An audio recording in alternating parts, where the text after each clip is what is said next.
ரொம்ப முக்கியமான ஒரு கேள்வி கேட்டனே, ரசிகர்களுக்காக என்னங்க பண்ணாரு அப்படின்னு. இதே கேள்விய சந்தானம் கேட்கிறாரு அஜித்குமார் அவர்கள்ட்ட.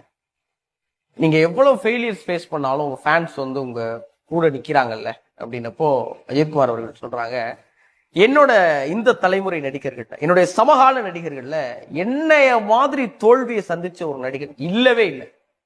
ஆனா இப்பயும் என் கூட நிக்கிறாங்கன்னா அவங்க வெறும் ரசிகர்கள் இல்லை அப்படின்னு சொல்லிட்டு ஒரு செகண்ட் கேப் விட்டுட்டு திருப்பி சொல்றாரு, போன ஜென்மத்துல செஞ்ச புண்ணியம் அப்படின்னு.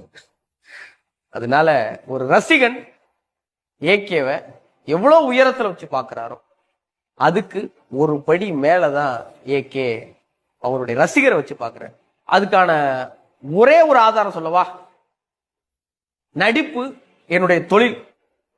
நீங்க அதுக்கு வந்து கஷ்டப்படுறீங்க, படத்தை மட்டும் வந்து பார்த்தா போதும்.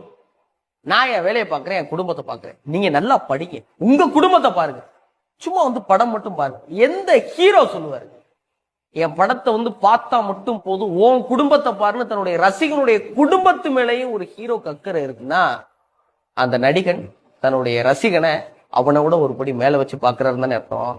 இப்ப என்ன ஆண்டா சொல்ல வர அப்படின்னு கோபப்படாதீங்க. ஒவ்வொரு வாட்டி பேசும்போதும் என்ன பண்ணுவேன்னா ரிசர்ச் பண்ணுவேன். எங்க போய் ரிசர்ச் பண்ணுவேன் அப்படின்னா புத்தகங்களை தேடுவேன், இணையதளத்துல தேடுவேன், பத்திரிகைகளை தேடுவேன். ஆனா இந்த வாட்டி எங்க போய் ரிசர்ச் பண்ண